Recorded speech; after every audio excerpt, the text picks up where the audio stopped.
I know I was speaking to Alicia earlier. She had the shot up, and I told her I was going to put it down just to save some battery. But I told her on 10:25 I'll put it back up. So that's all. The shot is back up. That's just want to make sure it still looks okay on your end. You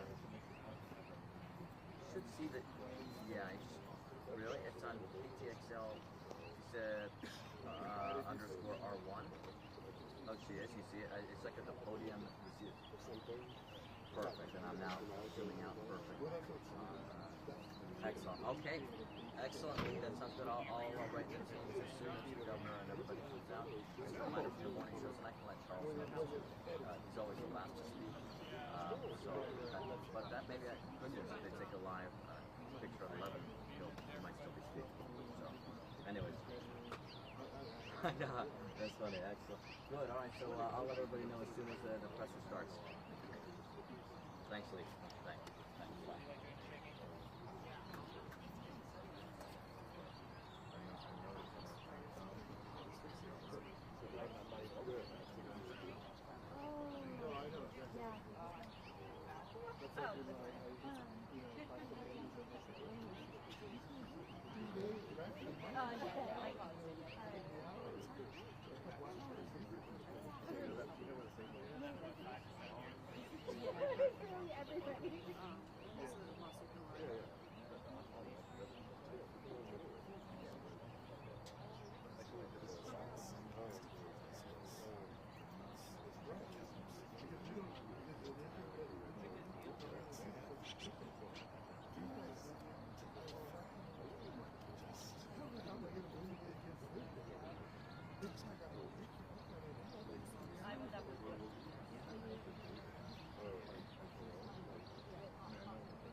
Still figuring it out.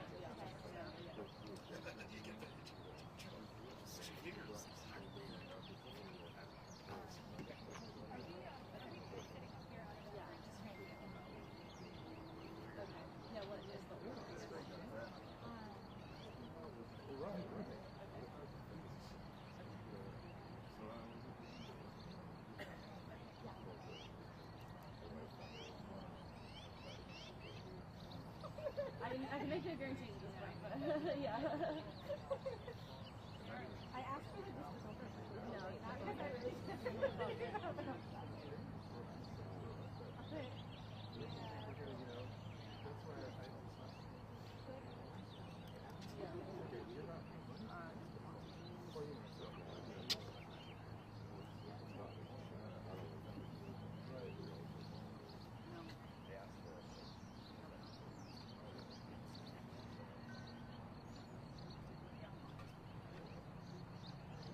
morning. It's 8 o'clock. Sorry. No, it's not wrong. Like, it doesn't matter who it is. You know what? I just want to see who was producing the KTLA live news and creative Yeah, it's Normally, we have no, it's like political news. Or at least no. Oh, okay. Do they have their own separate reporter on the story today? Oh, I'm sorry. The governor announcing a lawsuit against President Trump over tariffs.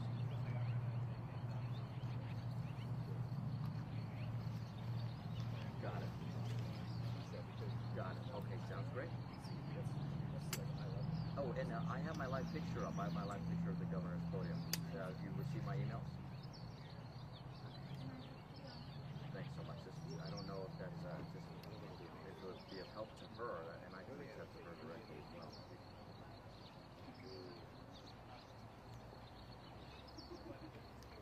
Appreciate it. Okay, and also my email stated Republican response from Huntington Beach Senator Tennessee.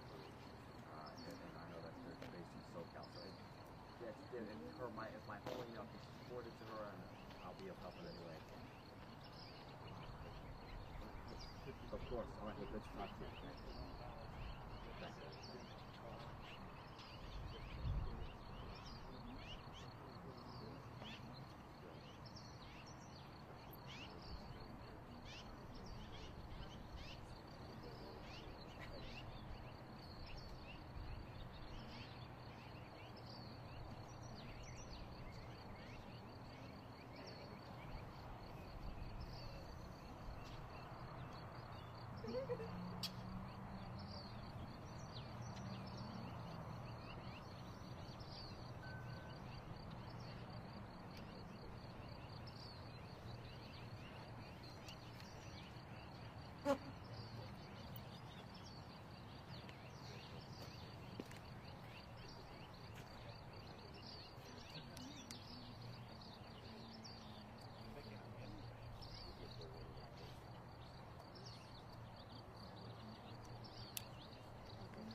No, it was really small. I didn't even know what it was.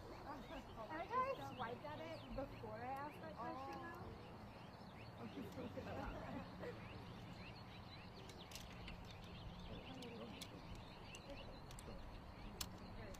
I'm not, as long as it's not No, it's okay.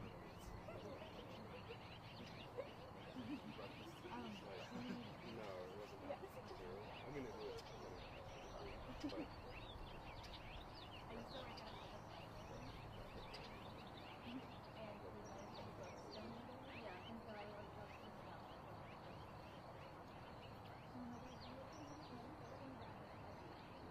and I went through this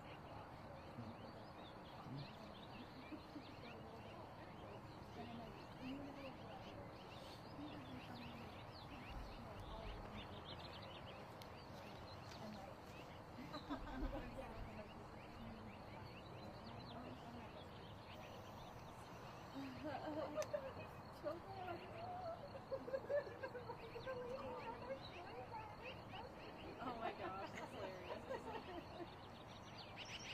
I also worked in the library. Summer job in college. And it was like a good time. so we're using wireless through here. People would call, like people would order them from the library and like sort them. Yeah. No, it was super fun. Like, fun. The clerks had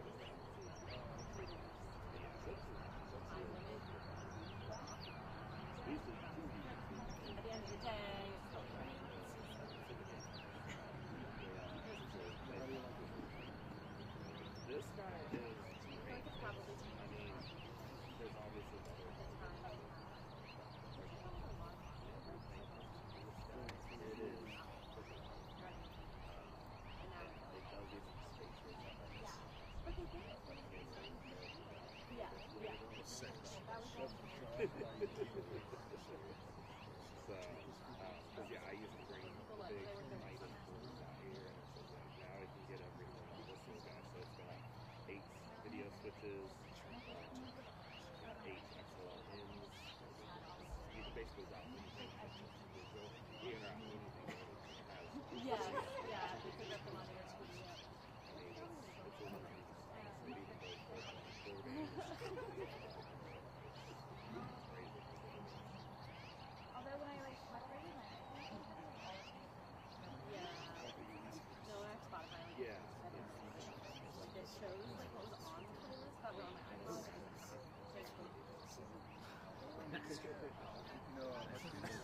Oh yeah, yeah.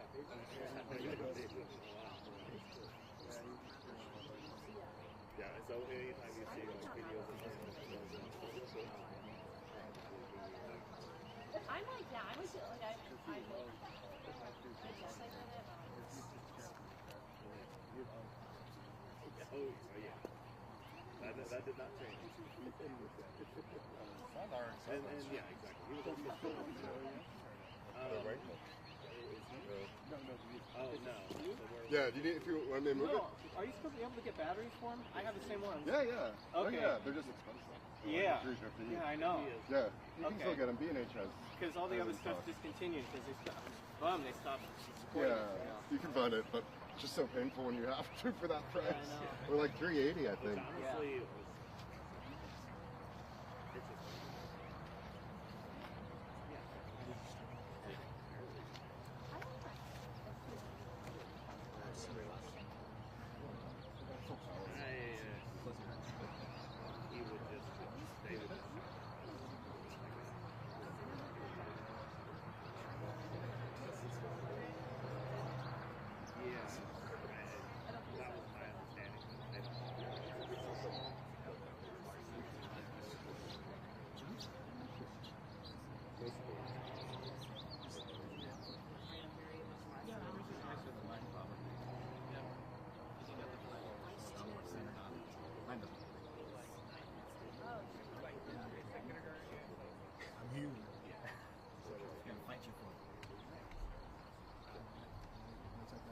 There you go.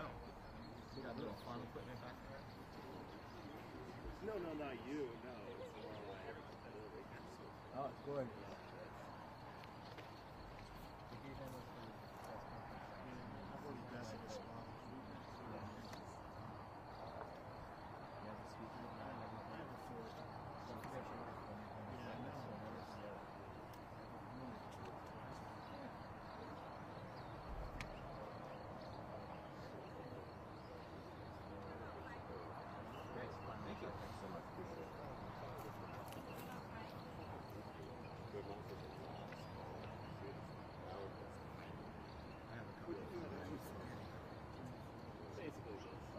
Is that the 124? Oh, so you were the next video. Did you ever know down there? Yeah. Oh yeah, it's good.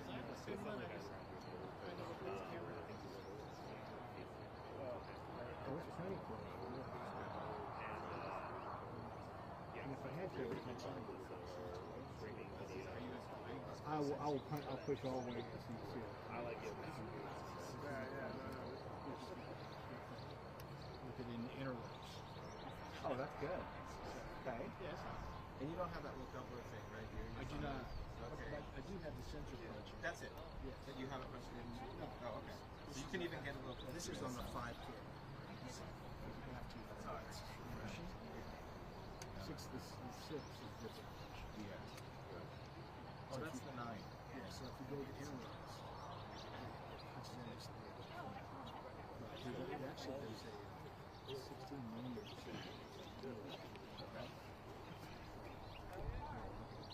Yeah, they started yelling at the guys who were bringing us to travel and not bringing us to Well, they got a press clip. It's like 150 yards.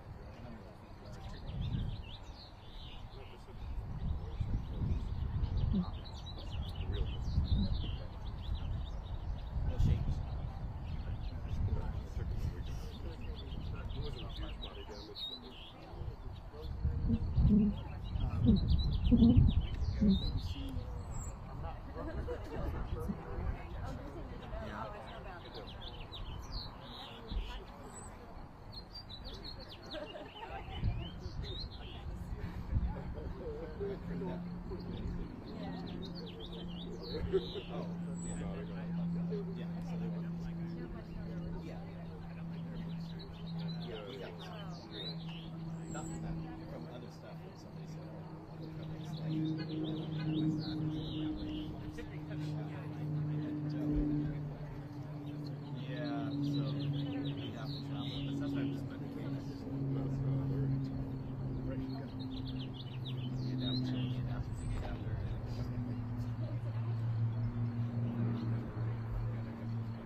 both taking classes.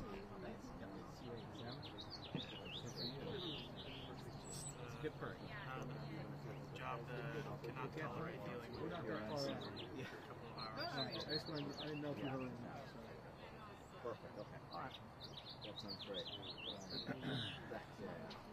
Appreciate you letting me know. Thank you. Do we still identify ourselves?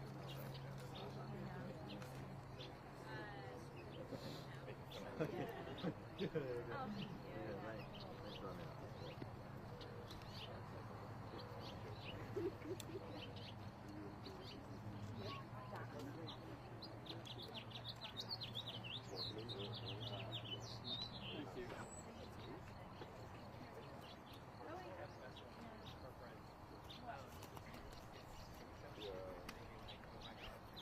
Do both of you guys have the same thing?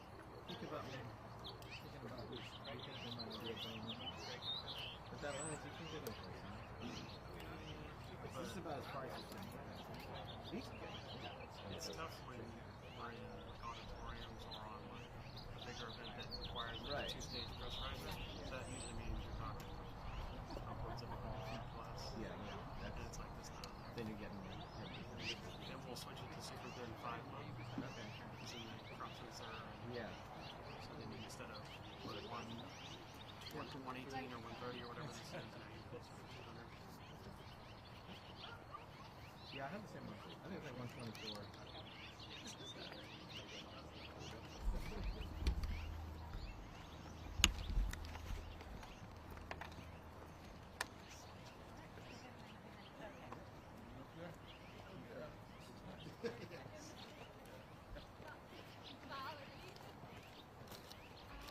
All right. Who's up first? I am. Thank you. You're home. Hello, my name's Christine Gemperly, and I would like you to welcome everyone here to Gemperly Orchards. My brother and I have been farming almonds here in Ceres since 1998. We're a two-person operation and are representative of the many small and medium-sized family farms in the state. We come from a long line of farmers, but our California history isn't old. Our father came here in the 1960s from Switzerland to start farming almonds and poultry with his brother, and that operation still exists today. My brother and I have been through a lot over the last 27 years, including 3 droughts and 1 pandemic, which have all brought their unique hardships. And now we're about to face another. As many know, we are lucky enough to live in one of the few places on this planet that have the perfect climate, soils, and water infrastructure to support growing a highly nutritious crop, almonds. Because they can only be grown in a few places, global markets rely on us to provide almonds and we rely on their consumption. But tariffs have the ability to disrupt those relationships, and that have been built, some over decades. We rely on those same global markets to supply us with materials we need to build farm equipment, irrigation systems, and fertilize fields. Will we be able to access what we need to grow our crops? And if so, will we even be able to afford it? Because seasons determine when crops are planted and harvested, we do not have the luxury to wait years for factories to be built or supply chains to grow. Regardless of all the scientific and engineering advances, farming is still hard work.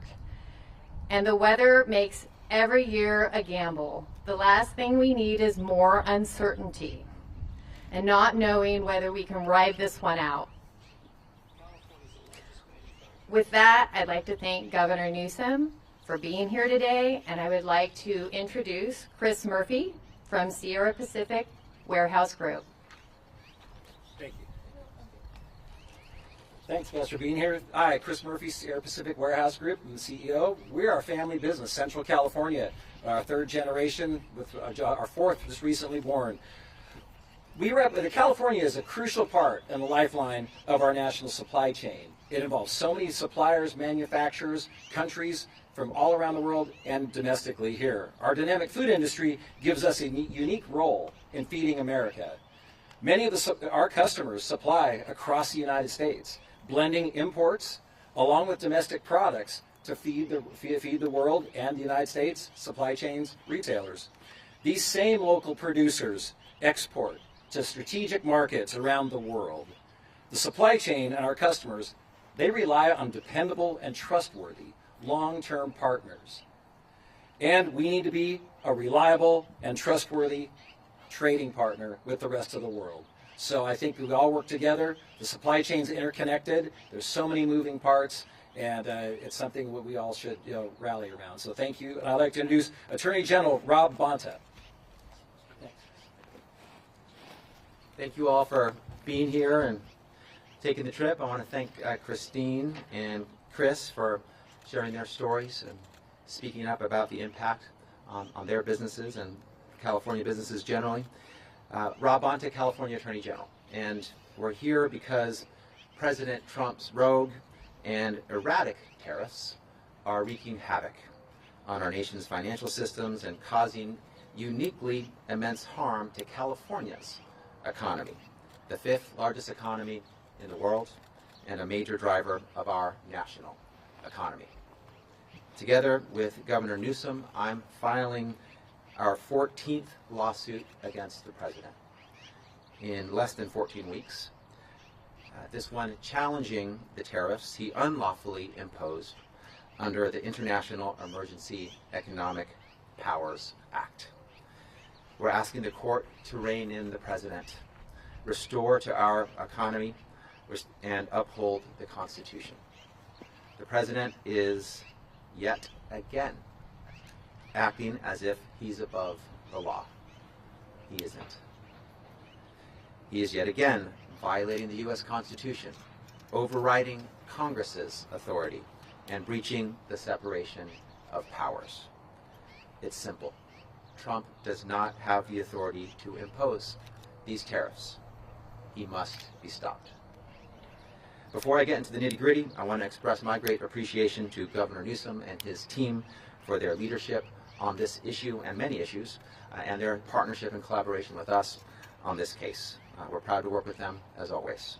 And I want to recognize my team at the Department of Justice, especially the individuals in the government law section who worked tirelessly to make this lawsuit possible. It's an honor to work alongside so many dedicated public servants, both at the DOJ and in the governor's office. The gravity and instability of the situation at hand cannot be overstated. The risk to California, to our businesses, our workers, our families, cannot be overstated. As of April 2nd, Trump has imposed tariffs on every single one of the U.S.'s trade partners, sending shockwaves around the globe. On average, the tariffs are more than 22%, the highest in more than a century. For some trade partners, the tariffs are much steeper. Tariffs on our neighbors, Mexico and Canada, are 25% for more than half of goods. Canada has responded with a 25% retaliatory tariff, including on fresh produce and wine from California. The tariffs on China are now at an astronomical 145%. In response, China has retaliated with a 125% tariff on U.S. goods, including on California nuts and dairy products. Just 2 days after Trump announced his most sweeping tariffs, the U.S. stock market suffered the largest two-day loss in history. One analysis projects that the tariffs will make the U.S. economy, quote, permanently smaller by $100 billion annually, end quote. And another found that Trump's tariffs will cost the average American household $2,100 per year. Nothing resembling Trump's campaign promises to fix the economy and make life more affordable for Californians and for Americans. Given California's enormous economic footprint, the impact of these tariffs on our state, our businesses, our people is especially harmful. California is the nation's largest importer and second largest exporter, the largest when it comes to agricultural exports. In 2022, California's agricultural exports brought in nearly $24 billion. Mexico, Canada, and China happen to be our biggest trade partners. Over 40% of California's imports come from those three countries. and they're our top 3 export destinations, buying close to $67 billion in California exports, over 1/3 of all of our exported goods. Trump's tariffs are already hampering the state's ability, as a major purchaser of goods ourselves, to contract for purchase and sell goods. Already vendors have warned us that they're going to pass the cost of Trump's tariffs onto the state of California. Trump may claim he's a great businessman, but Trump's tariffs are truly terrible for business, and they're breaking the law. Let's get to our lawsuit. It focuses specifically on tariffs unlawfully imposed by executive orders that claim authorization under what's known as the International Emergency Economic Powers Act, or IEEPA. This is important because Trump claims this law is the reason he can impose these tariffs, and he is wrong. The truth is the IEEPA does not apply here. Trump has had to resort to creating bogus national emergencies that defy reason.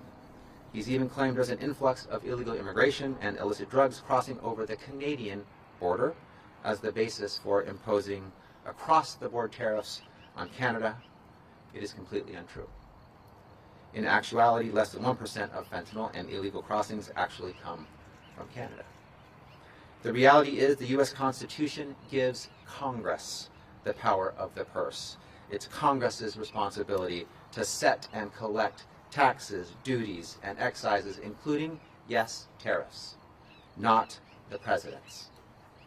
Congress hasn't authorized these tariffs, much less authorized imposing tariffs, only to increase them, then pause them, then imminently reinstate them on a whim, causing our nation and the global economy whiplash.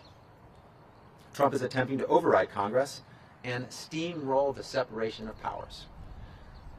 That means he's trampling over his own party, by the way, which currently controls Congress. Again, Congress hasn't given him the authority to impose these sweeping and chaotic tariffs pursuant to emergency powers, which means he can't do it. Bottom line, Trump doesn't have the singular power to radically upend the country's economic landscape. That's not how our democracy works.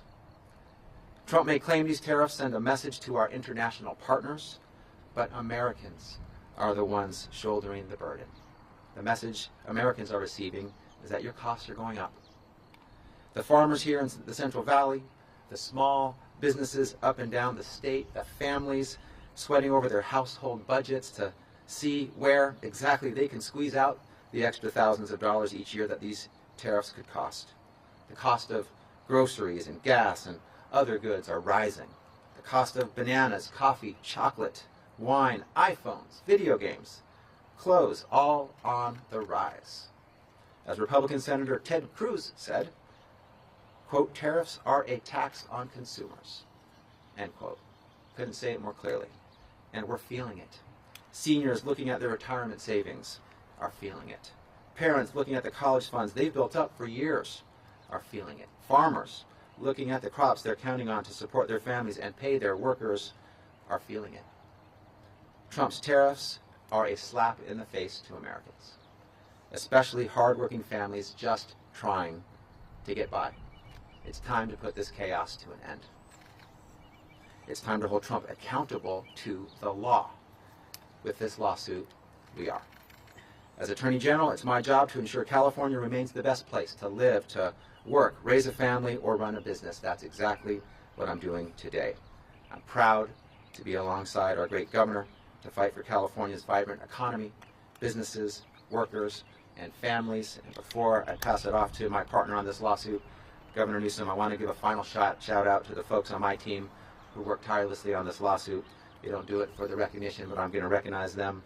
Zelda Vassar, Carolyn Downs, Laura Haddad, Shawan Shea, Julie Veroff, Matthew Wise, Thomas Patterson, Christina Bull-Arndt, Ellie Bloom. We have a great team, and I'm proud of them. Incredible public servants, each and every one of them. With that, it's my great pleasure to introduce our great governor, Governor Gavin Newsom. Thanks, Rob. Thank you, Mr. Attorney General, and most importantly, thank you, Christine, for having us and in hosting us, and thank you, Chris, for your stewardship and leadership and willingness to be here and step up at this critical moment. Look, I think the Attorney General did an exceptional job in laying out the framework of this lawsuit and the why as it relates to the particular issues under the IEEPA, and notably issues that have been brought to the fore as it relates to the major questions doctrine recently by the Supreme Court. I would just highlight just two of the specific examples the Supreme Court used as it relates to the major questions doctrine on the issue of student loans under the Biden administration, on the Clean Power Plan under the Obama administration. If they are consistent, then this lawsuit is a lock in terms of what the Attorney General has laid out and what this state is asserting. But I want to tell you what our state of mind is as it relates to the issues that impact the state of California, obviously the state of our union, and the state of the economy more globally. We talk often about California being the 5th largest economy in the world. That is correct. We're also the largest manufacturing state in the United States of America, $412 billion output. And I want to put that in perspective. Texas is 41% smaller. It's a 41% larger share of manufacturing output just here in the great state of California. It puts in perspective something that often isn't communicated, I think, as effectively as it should be. By the way, the United States is the 2nd largest manufacturer in the world, which is also something that I think is important to highlight. So the manufacturing footprint in this state is disproportionately impacted by the tariffs, disproportionate to any other state in the nation. Of course, we talk about the 5th largest economy in the world. Let's put that in perspective. We're 14% of the U.S. GDP. That is 50% higher than the next state. No other state will be more impacted by the impacts of this, as Christine said, uncertainty that is best described as toxic uncertainty because of these tariffs. Let me underscore that with more consideration and context to where we are. We are also the largest hunting, fishing, agriculture, and forestry state in this nation, 150% larger than the next state, Texas. Folks talk to us about the impacts, regional impacts of rural economies. You're talking about California. You're not just talking about the Midwest and places like Texas. You're talking about our state, the state of California. Almonds, you see around us, export dependent. Pistachios, export dependent. Dairy, export dependent. In fact, 43% of almonds and pistachios and dairy are export dependent in the state of California. Few industries will be hammered more than the toxic uncertainty of these Trump tariffs. The impacts, what more evidence do you need? Check your 401k. Check your portfolio. If it includes NVIDIA, you should check it right now. NVIDIA, the great California company, one highlighted by this same Trump administration over the course of the last 24 to 48 hours, just got hit today with a $5.5 billion charge. Great California company got hit with a $5.5 billion charge, sending the markets to tumble yet again today. NASDAQ down over 2% as I speak. The uncertainty is pronounced and it is profound in the state of California. Consider just the imports coming from Mexico, Canada, and China. 44% of all of the imports into the state of California alone come from just those 3 countries, $197.3 billion in 2023. The impacts of these tariffs, particularly on those 3 countries, disproportionately impact the state of California. Across the spectrum, the impacts are off the charts. We talk about regional disparities. The impact in counties like this, counties like Kern, rural parts of the state will be outsized. It's not just the coast and technology. Think about the impacts already in the mega region of Baja and San Diego. Chris, you were talking about the integration of supply chains and a deeper appreciation and understanding that decades and decades forming a relationship, building trust, manufacturing one side of the border, assembling on the other side of the border. You think about the impacts, the automobile industry, electronics, aerospace, in our state alone, disproportionate impacts. So California, why California? Well, that's why. No state is poised to lose more than the state of California. So that's our state of mind. And that's why we're asserting ourselves on behalf of 40 million Americans.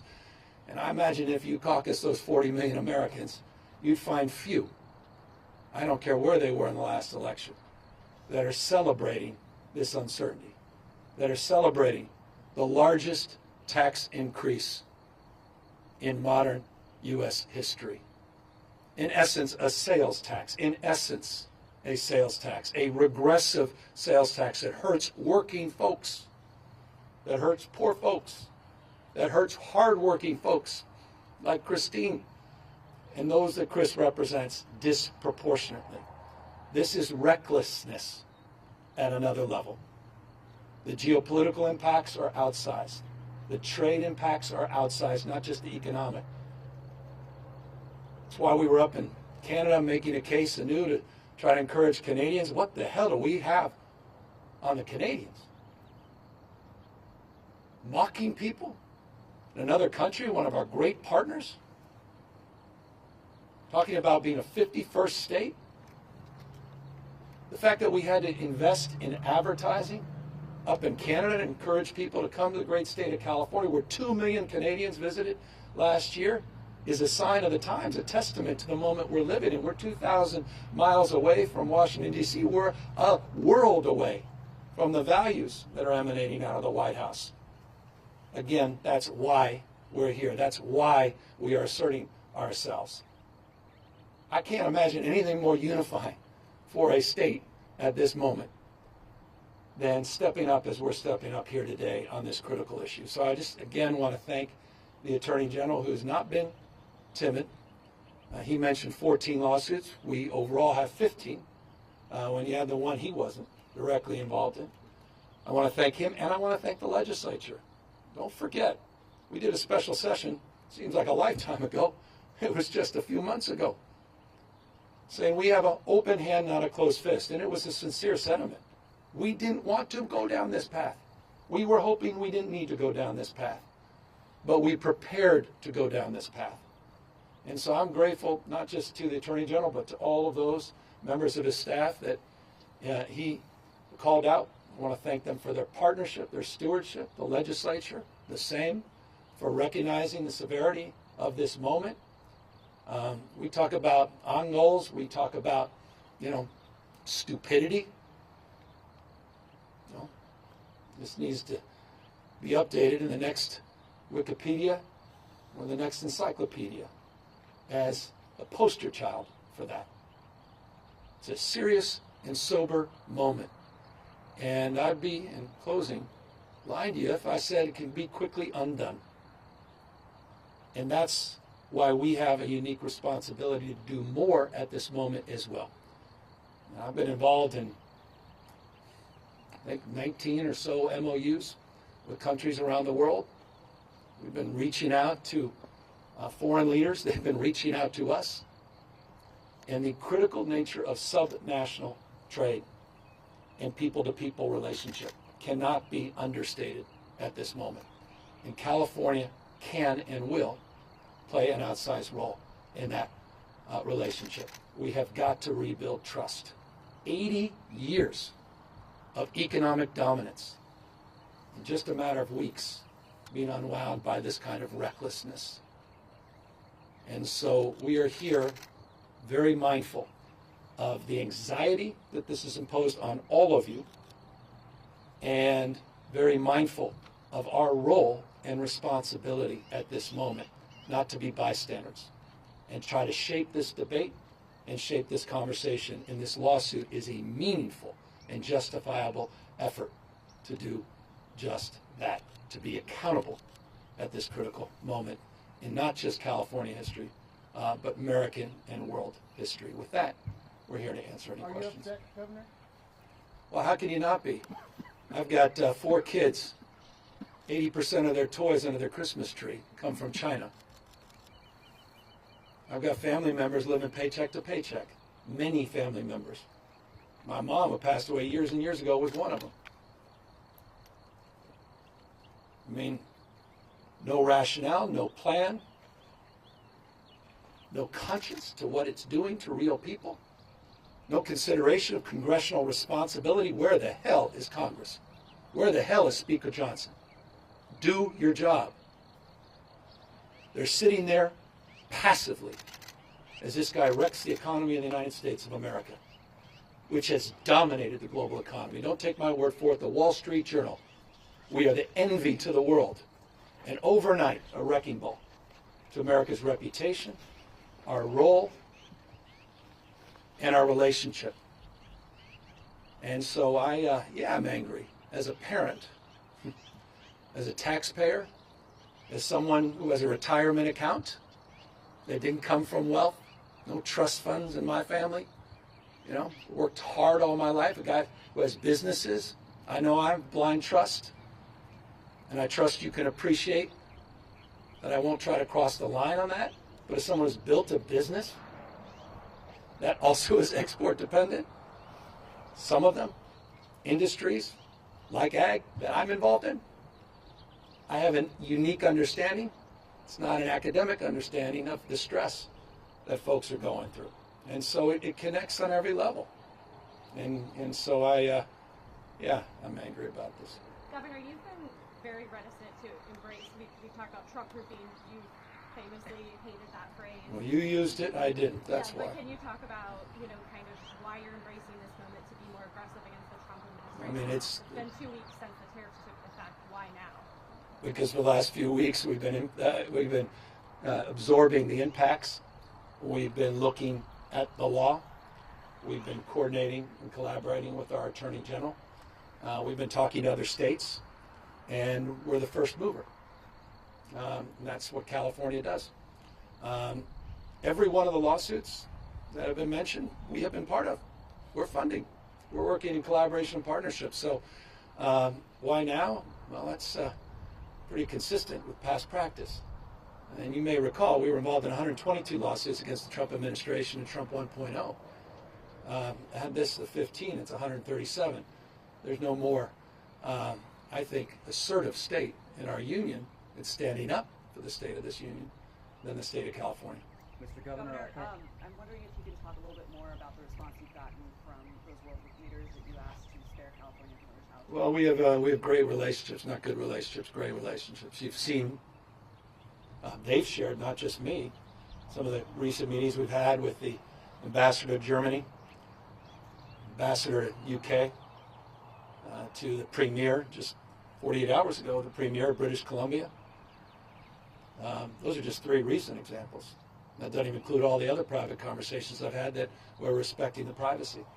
All the outreach, the MOUs that people are looking to see if we can update the relationships they're trying to maintain.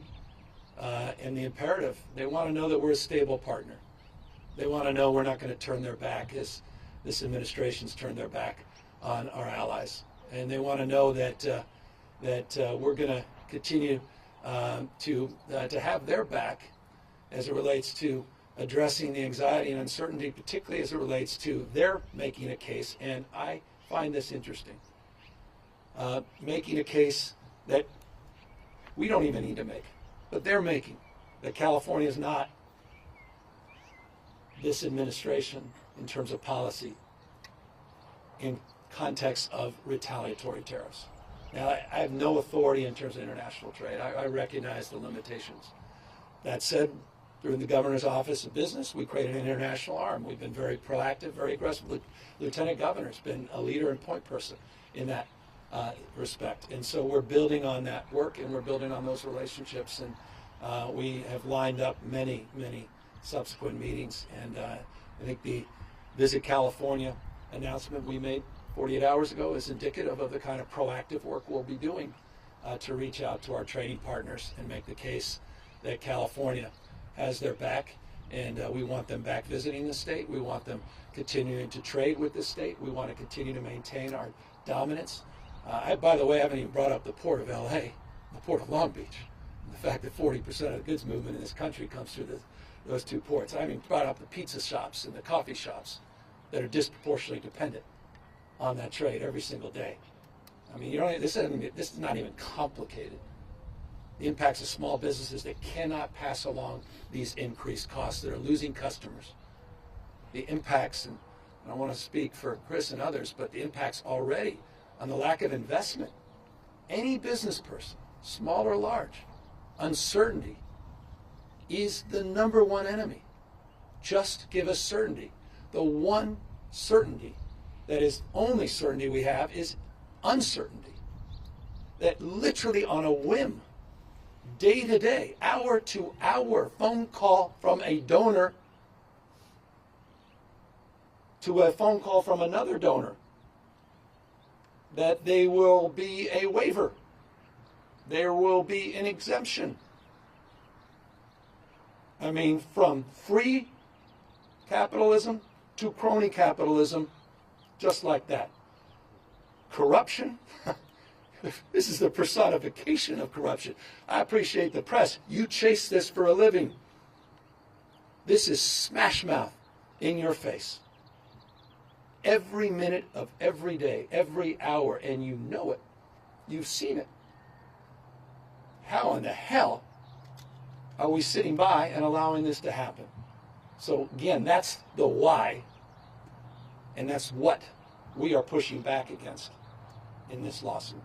Mr. Governor, thanks for taking the time. Thanks, Attorney General and Christine and Chris for hosting us. Two quick questions. Number one, have you spoken to the President about this? And number two, forgive me, it's unrelated, from Cron 4, Channel 4 News in the Bay Area. Do you have any reaction to the Benicia refinery announcing their, forgive me, the refinery? Valero. Just briefly on that, respecting the importance of that question. Under our special session, the first special session bill we advanced, there was a requirement to give notification as relates to any augmentation operations or closures for refineries in the state of California. Pursuant to that, we were given notification this morning, late last night, early this morning, made official, and we have a year to now address that issue. And I can assure you, beginning last night, we had all hands, and we're in the process of addressing any anxiety that may be created or any market disruption that may be created by that announcement. But we have time pursuant to that special session to mark some progress. And already this morning, first thing this morning, our teams are assembling to advance that progress in concert and partnership with the legislature. And your first question, perhaps you can advance that. Yes, have you spoken to President Donald Trump? I haven't spoken to him directly, but we reached out to the White House to give them heads up. Governor, my name's Anahita Jafari. I'm a reporter with KCRA 3 News. Last month, we reported how you sent bat phones to the CEOs of the largest companies headquartered in California. Bat phones? I like the description, bat phones. I'm going to keep that. Yeah. That's what we all right, that's nice. With your direct line programmed into them, have those CEOs discussed tariffs with you now through this new line of communication? Yeah, well, it's interesting. I mean, all of them, there's not one that has expressed anything differently. All of them have brought the issue of tariffs up and uncertainty. Can you say who you've been talking to and No. what specific I don't want to call them out. Again, the idea of let me just say, just on the meta point, in somewhere, what the hell, bat phones and the governor. So I thought it was important that some of the biggest job creators, we've been doing this, as you know, with our Jobs First plan with small businesses. For the last few years, we've built this framework around regions rising together, and I'm really proud of that work. I felt we needed to do the same for some of the larger employers in the state. And so I reached out to them, and I did a burner phone and just put my cell phone in there, just with my number. And I wrote a handwritten note to each one of the CEOs saying, you need something, call me. Here's my cell phone. And to your point, and some of your reporting, a lot of them have reached out directly. I will say, full disclosure, a lot of them thought it was fraud. They didn't know what to expect. They didn't even know it was real. They didn't even know what was going to happen. So some, we had security personnel call saying, is this actually from you guys? So it's been an interesting experiment. I'm just being a little too forthright with you. But for those that got it, eventually, many of them just texted, said, I just want to confirm it's you. Those conversations, there just simply hasn't been one of them. where tariffs haven't been brought up, You period. haven't shared any concerns about tariffs with Every single one of them have, by definition, of course. I mean, it's just, it's I said, the worst ongoing in the history of this country.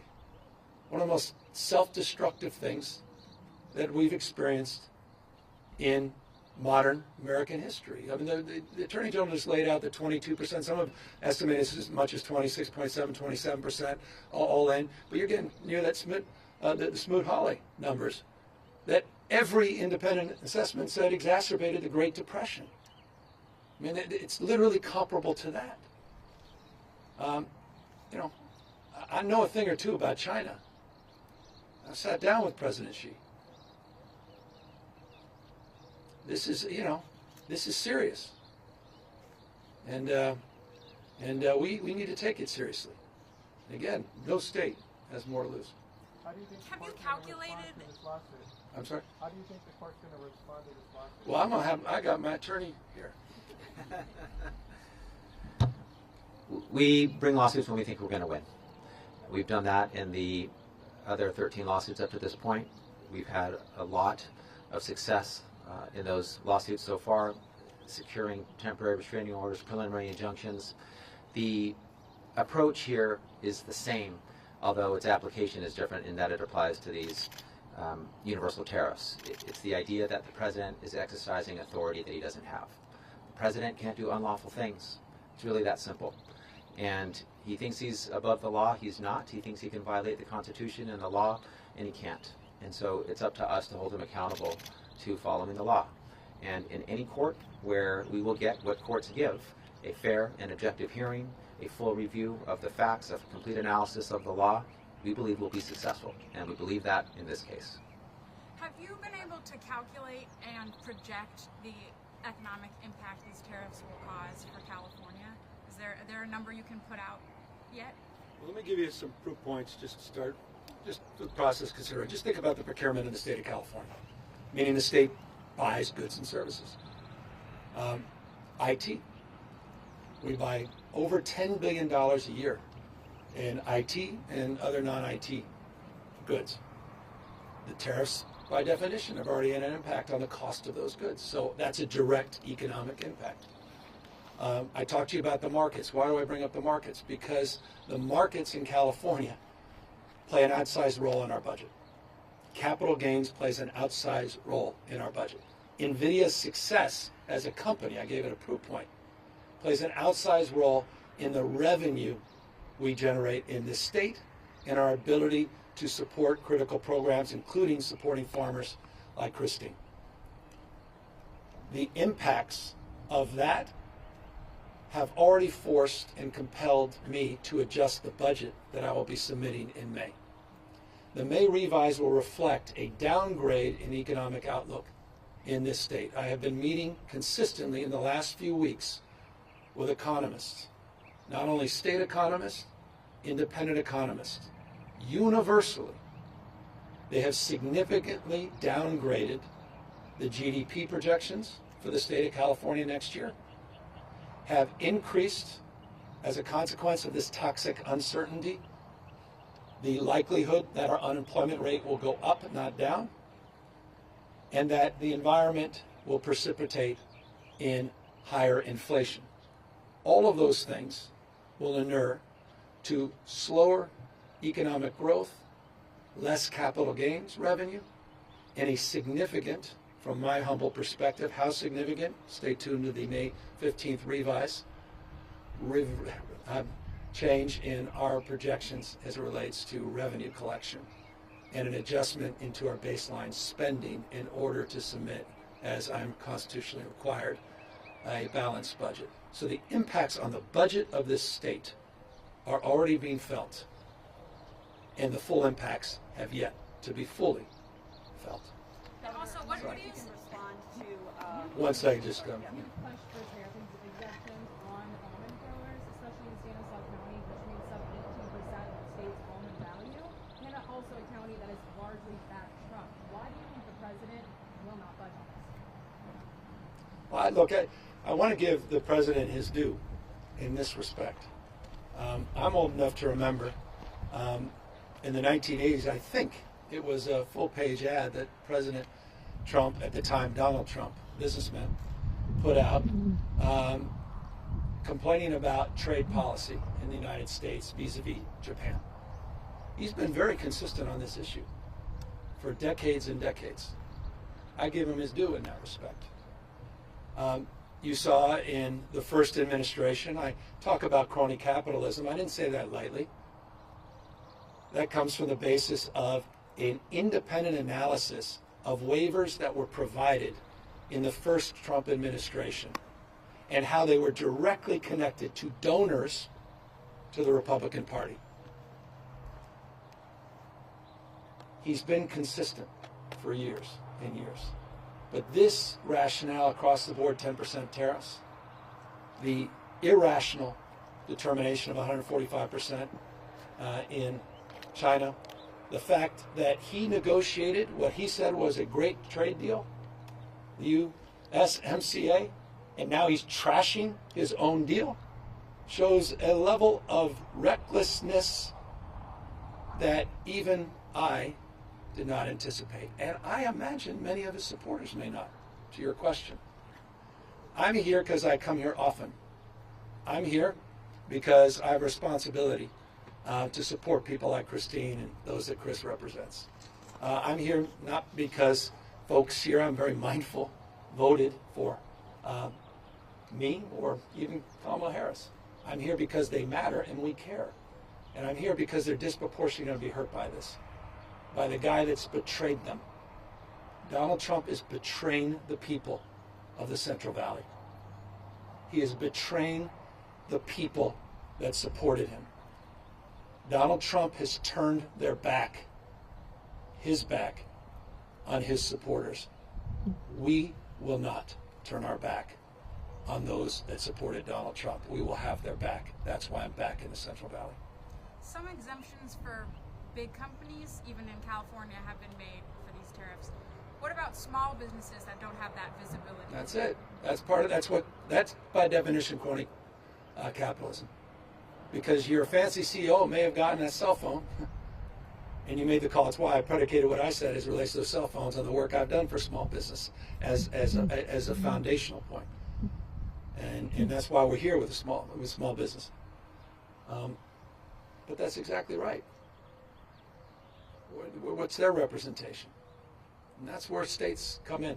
That's where a state of mind to push back, to be firm, to be resolved, come in. That's where leadership comes in, Speaker Johnson.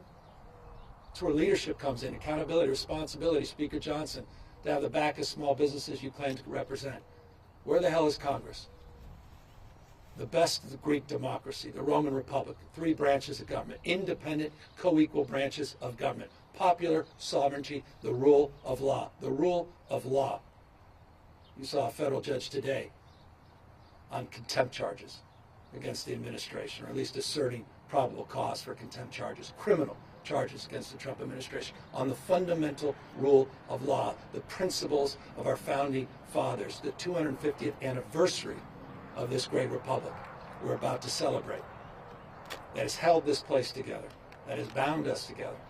All of that being challenged, a recklessness, a wrecking ball to the principles of our founding fathers. So I'm sorry to, you asked me if I'm angry. I'm resolved. That's all. And I'm proud of this state. And I'm proud to have an attorney general and a legislature that get it. And I'm proud to have this gift of having some agency and having a little authority as governor to push back against this moment. Governor, along the lines of the budget, can you talk about, California's a lot of federal funding on the line, wildfire relief, Medi-Cal. Are you concerned about the Trump administration retaliating in these ways? Well, let me remind you guys of this. California last year, as a donor state, provided $83.1 billion. Maybe worth actually writing this down. $83.1 billion. We provided more to the federal government than we received. By the way, Texas received $71.1 billion more than they provided the federal government. So I'll just remind you of that. California, as a donor state, the balance of the books, provided $83.1 billion. Texas took $71.1 billion. Top 4 states that were donor states, all blue states. Interesting fact. So when it comes to federal support, we would expect to be treated fairly. And I say this as a donor state that doesn't even get back all of the money that we provide the federal government. I'm proud to have the backs of states that are struggling. I'm proud to have the back of Speaker Johnson's state when they were struggling because of the hurricanes. As a taxpayer, I was proud to support them. And I would hope the same would be extended, and I expect it will be. That's above politics.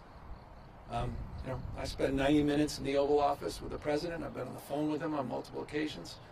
I'll work with President Trump on issues any day of the week that we can work together to advance the cause that I think bind us together. And that's the cause of this state and the fact that we're the tentpole of the American economy, the cause that I think unites us across this country in relationship to this state.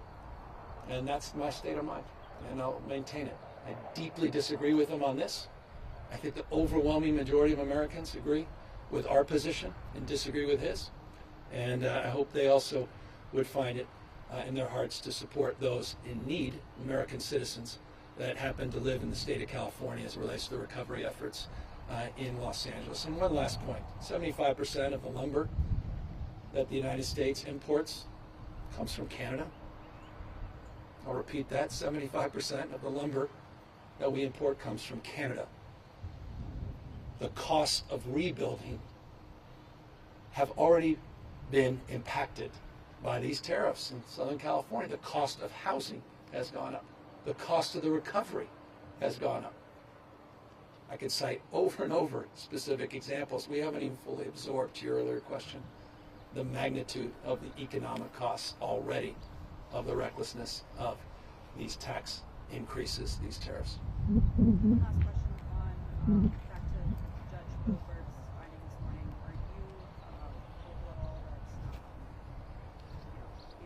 the Trump administration's not content, that they will return people to the migrant that you spoke out? Yeah, this is the distraction of the day, the art of distraction. Don't get distracted by distractions, we say, and here we zig and zag. This is the debate they want. This is their 80-20 issue as they've described it. Those that believe in the rule of law defending it, but it's a tough case. Because people are they defending MSR 13? Are they defending, someone who's out of sight, out of mind in El Salvador? I mean, we're perfect sheep. So I want to answer your question. I don't know I add much value answering it. I mean, are you kidding me? Come on. I remember I saw some pundit the other day say, I remember that Newsom guy when he did gay marriage in 2004. The hell is he talking about? He's kept marrying people, 4,036 couples from 46 states and 6 countries. What about the rule of law? Well, maybe they forgot. The judges said there was no irreparable harm. And when the judges, the California Supreme Court, said we should stop, we stopped immediately. It wasn't even in question. When a judge adjudicates, it's not in question. How in the hell are we even debating that? It's Orwellian that you're debating that. And it's exactly the debate they want, because they don't want this debate on the tariffs. They don't want to be accountable to the markets today. They don't want to answer for NVIDIA taking a $5.5 billion charge. They don't want to have a real conversation with Christine and what's going on in terms of the export uncertainty here in the Valley. They want to have this conversation. Don't get distracted by distractions. We're all perfect sheep. Thank you guys very much. Media could just hold in place for a minute or two. Thank you.